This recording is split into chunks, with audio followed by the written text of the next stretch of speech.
249 জন লোক নিয়োগ করার কথা ছিল, কিন্তু 249 জন কোনো পাইছি না। আগেরটা না নিয়ে এসেরা ওখানে আবার নতুন করে এসেরা 151 জন মানে তারা লোক নিয়োগ করবো পাইতেছে। আমরা যে 249 জন আমরা নিয়োগ করবো এটার আমরা কোনো সারা শব্দ পাইতেছি না। এটা কবে নিব এবং পরীক্ষাটা কবে নিব আমরা এই আশ্বাসটা আমরা বয়ে দিচ্ছি।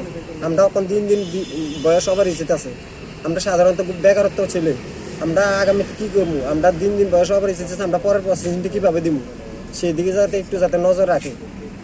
আর আমরা সবার কাছে হাত জোর নমস্কার করি যে আমরা খুব গরিব, আমরা খুব কষ্ট করি, আমরা কয়দিন পর আমরা আই, আমরা দিকে যাতে তারা একটু দয়া করে, আমরা খুব কষ্ট করি। ত্রিপুরা জেল পুলিশের লেগে আমরা প্রতিবার ডেপুটেশন দিতে পারি, তারা মানে কয়ে যে তোমরা হইব তারপর এই ডেটের পর এই ডেট দিয়ে হইতে আসছে না। কিছুদিন আগে আমরা গেছি আইসি কথা বলছে যে 4-5 তারিখের মধ্যে ডেট দিয়ে দিব। তো হনাবার শাসন ঘোষণা দিচ্ছে যে 151 জনের রিটার্ন একদম ফিজিক্যাল নেওয়া চলতেছে না, 14 জন মহিলা নিব, এর ভিতরে আবারও দিচ্ছে যে 12 জন মহিলা আবার হইব। তো তারা যদি ডেটের পর ডেট পিছাইতে আমরা তো রিটার্ন মতন হইতো না, আমরা যদি বয়সটা অপর এ জায়গা তো আমরা পরীক্ষা দেওয়া কি লাগবে। ধর মানে ডেটের পর ডেট পিছাইতেছে 4 তারিখ আর 1 তারিখ আমার কইছে যে 5 তারিখের মধ্যে ডেট দিয়ে দিব।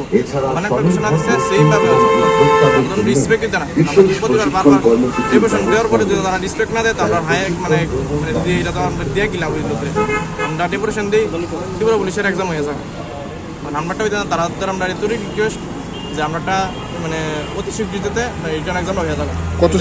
কত সালে পরীক্ষা দিয়েছিলেন? 2022 সালে।